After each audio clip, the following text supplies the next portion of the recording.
welcome to this episode then. I welcome you to the old viewers or the new viewers. We're going to change it up slightly for what we normally bring you here.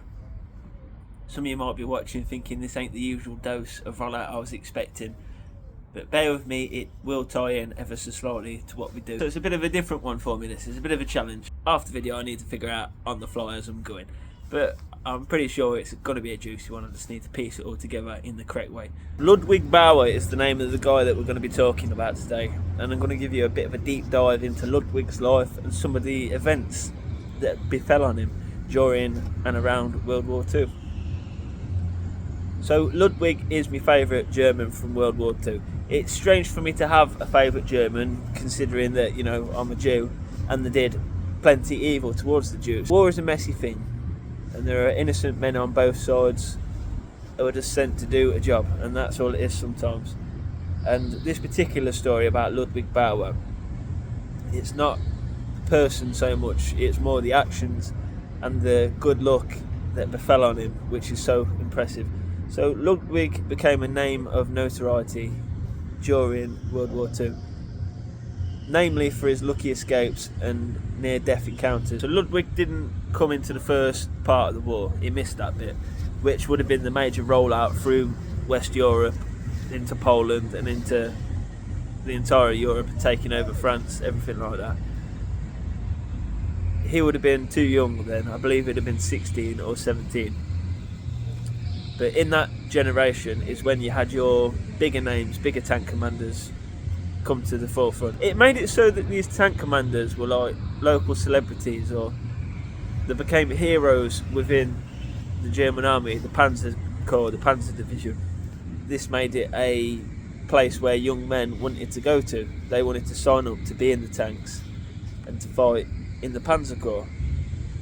So the Blitzkrieg was a new form of warfare that Hitler used, where basically he just stormed into Europe with a wave of tanks, followed by the munitions and followed by the troops. And it was this ultra fast, ultra shocking tactic that allowed them to gain so much ground so fast, and this kind of combat hadn't been seen before. They were able to capture immense amounts of ground in such a short time because it was a new tactic and people just hadn't seen it. So not only does this video tie in because I'm a Jew and this is my favourite German from World War II, where I am currently filming from, well, go-karts, Lincoln City, is where the tank from World War I was developed. So less than a mile away from my house is South Park Common, and that is where the tank was originally tested. I'll have to look a little bit more into it for the end of the video, but I'm sure that the buildings around here you could go and find where it's like, yeah, it was manufactured in here. There's a huge building right at the back of here. It looks about that period, that kind of time. I'm just going off a whim here, but these factories at the back here could very well have been where the tank was developed. I'll try and find a bit about that later on, but they actually do have a really cool statue monument on one of these roundabouts in Lincoln.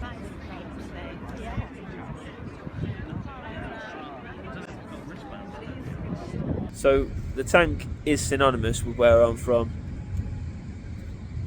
and I think back in the day it was a weapon of such fucking power. Now, if you're in a tank, you are effectively just a sitting duck. They've got long range missiles, they've got little drones coming after you, anti-tank mines, a whole litany of stuff as to why it's not good to be a tank driver these days. But back when they first rolled out and they were truly effective, they were a devastating weapon. A tank with a group of people could be used to maximum effect. Later on in the World War II that began to change, but can you imagine the people that saw the first tank, that big scary looking half-track thing that went over the head? God damn, you've been in a little trench and seeing this iron horse, that's what they used to call it, the iron horse rolling at you. It must have been somewhat terrifying. So Ludwig signed up for the Panzer Corps, and in this documentary that there's about him, he took to it like a duck out of water. I could imagine that I would be a really terrible tank driver. In one of his first combat stories, it was quite a cool thing. They were encroaching on a Russian city, I'm not too sure which one it was, but it had a tank ditch all the way around it. So they did this, they loaded 3-4 tanks up with logs, They had them drive to the ditch, turn around, chop the rope, and all the logs would spill down into this ditch, creating like a bridge so everyone could come cruising along the top of it. There was a story about how a guy had drove into the ditch, and then the other tanks now had to drive over him, and he just had to stay put in the tank the entire time and just wait till it was over pretty much. That would have probably been me if I was a tank driver. I ain't too smooth with the controls, you get me? But this boy Ludwig Bauer was a smooth operator. So he wasn't a driver, he was a gunner. There was several circumstances where his tank had been shot and he was the sole survivor. So I think 2 occasions he got blew up and he managed to get out of there alive. Most of the crew perished, he escaped. He was nearly captured multiple times. It's just a really, really interesting story of this man's life, and there's very little known about him. But I just appreciate wartime survival stories, because one man can go through so much and see so much and have all of these crazy near-death encounters, and then on the other hand you can be one of the guys who gets into combat and he's shot before he even gets to fire his rifle. Skill wise, there's absolutely nothing you could do to prepare yourself for combat. You just got to have mother luck on your side, man. That is pretty much it. World War II and combat a few years after that was the last of like boots on the ground, army versus army sort of fair fighting. Now technology has gone too far, it's too good for you to go and fight now. You just get took out by a drone, much as did the 18-year-old British troop that went out there. On his first mission he got a couple hundred metres out into a field, and then a drone fucking crew found him, blew the kid up, he died on his first mission in Ukraine. And don't get me wrong, that has always happened, that sort of stuff. People hopping off a boat on D-Day, getting instantly shot, their war was over as soon as it began.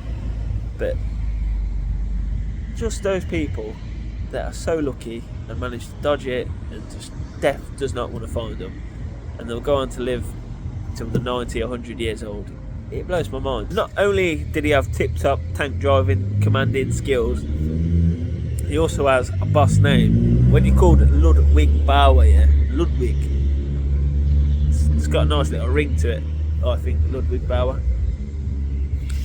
So basically he was going into war at the age of 17, 18, fresh out of the Panzer Corps, and he cut his teeth, as they say, in Russia. That's where he was sent to fight. He was put onto the Eastern Front, which is where stuff gets even more impressive. The Russians were a formidable enemy. You did not want to be fighting them. So Operation Barbarossa is when they plunged deep into Russia. And it all went swimmingly for about 6 months, and then it came to a grinding halt. As the Russian winter set in, the German troops were ill prepared for what was going to come on them. So around this time, when stuff got really bad on the first winter, Ludwig had actually received an injury, so he was pulled away from the front, and he was effectively kept safe when I think such a staggering number of the people in his units, in his team, would have perished. Not by the hands of the Russians, simply by the hands of Winter, Jack Frost, or General Frost as the Russians called it. Whereas he is not a big name such as Rommel or Montgomery from the UK side. General Montgomery wasn't actually a tank driver or operative, but he was formidable in tactics, whatever. Ludwig doesn't get the praise that he needs, but it is just a remarkable story of survival. You know how they do these like lone survivor films, whatever.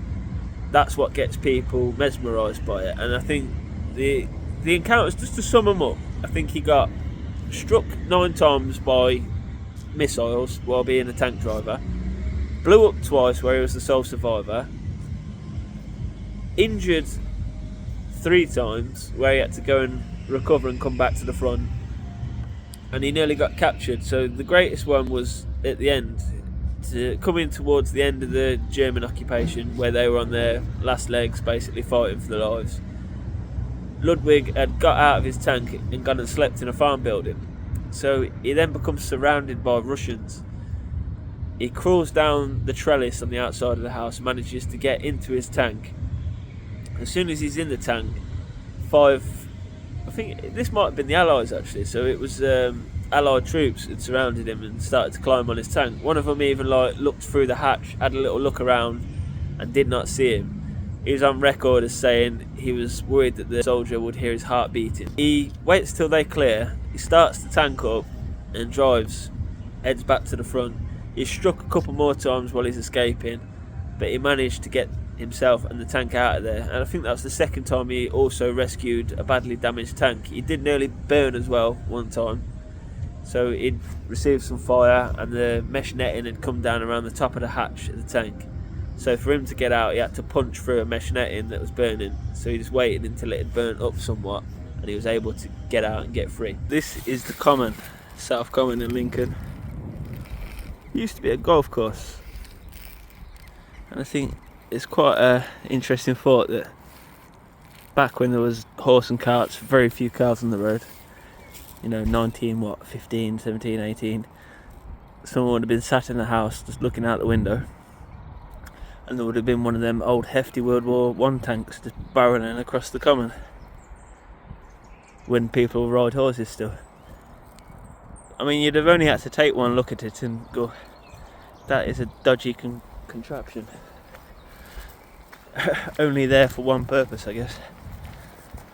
And then to put yourself on the other end of it, to be in a trench well anchored down, and you just see this big metal box coming at you.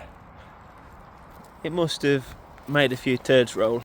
Just back in the lab now, doing a little bit of research on how and where the tank was developed. So it wasn't developed in those big buildings that I just went on a whim and guessed that it was. It was developed by a farm machinery manufacturer called William Foster. So they commissioned William Foster in 1915 to commission a tractor into a tank. Williams Foster Plant Machinery Factory was on Waterloo Street, which is pretty much where the big Morrison's is now. If you know Lincoln, if you're from here, there's a big Morrison's, big scrubland area. That would have been likely the place where it was developed, if not at that exact location, somewhere very near to it. It first moved in the yard around the 19th of November 1915. They then trialled it on the South Common, which is, like I say, within walking distance of my house, not far at all. And obviously it'd roll out into battle. The newly developed tank would go on to be used for the first time in combat on the 15th of September 1916, so less than 6-7 months after it was first developed. Connecting the dots, this all makes sense now because the tank memorial, again, is on the roundabout that is very close to the big Morrison's supermarket in Lincoln City. So here's some shaky footage that I've plagiarised off a guy that had filmed it on YouTube. So this is actually at a museum in Lincoln that I've never been to, but there is a replica of the first tank ever developed. So this is what it effectively would have looked like. So the first tank that was ever developed, which was here in Lincoln, as I keep saying, was nicknamed Big Willie, a nickname that I'll probably never. So the tank, I've just found out, Big Willie, was actually tested on Foster's Field. So Foster's Field isn't the field that I filmed earlier. It's the one that's down actually by the roundabout. It's not where the Gypsy Fair is, or the bloody Children's Fair, whatever, that comes to Lincoln a few times a year. It's the play park that's just up to the left of it, but obviously would have rolled across the common, you can imagine. Just going to have stuck to that tiny little patch of ground. But yeah, it was an interesting thought earlier, just thinking, some old biddy there doing her knitting, got single glazed windows, next thing you're just seeing this big steel box rolling across the field.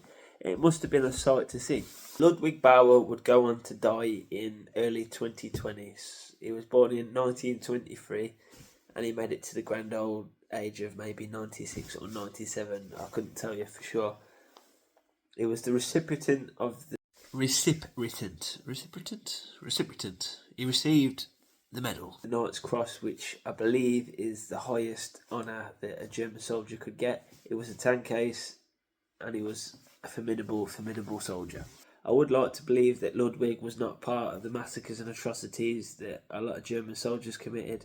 It wasn't part of the first initial rollout into Europe, which saw much brutality and unjust cruelty. He was part of the Russian combat, which, if you know the Russians, you know they're a formidable foe, and anyone who had to deal with them and fight them is a man worthy of respect. But yeah, I just want to say a little respect. I just want to give my respect to Ludwig Bauer. I just want to give you my respect. Young men being put through the paces, doing what us men now are. You know, I'm 10 years older than what he would have been as he was rolling into combat and having to deal with death, and you just can't imagine. These men were men before the time, before they should have been. And gotta salute it in you. But this is just a taste of what I can do and what I'd like to do in future. I've said before how I feel like I'm barking up the wrong tree with the stuff I'm filming now. How it's not really going to get me anywhere. So if I was to steer away from what I'm making now, this is the format of content that I would make. Obviously with a lot more practice and a lot more research, I would get better at making these videos. This video was thought of, filmed and put out in one day. I've knew about Ludwig Bauer for a couple of years, and this video has kind of been on the back of my mind, but today was the day that I chose to execute it. And I'm on a 6-day deadline where I haven't posted a video, so it's kind of like it needed to be rushed and put out tonight, which is Monday the 31st of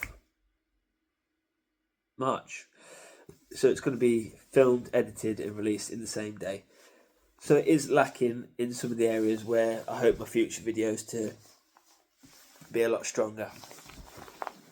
I just wanted to get this one out there just to sample it and see what you think. So if you have made it this far and enjoyed the video, I normally get maybe 100 likes on my videos. So if we could get 200 likes on this, if you could, you know, just drop a comment or a like just to show that what I'm doing is well received. If it's not well received, I wish you could drop a dislike, but unfortunately people got too sensitive on YouTube back in the day and they dismantled the dislike feature. I really don't like the fact that they did that. I think they should bring it back because it tells you it's more of an honest feedback from your audience then, isn't it?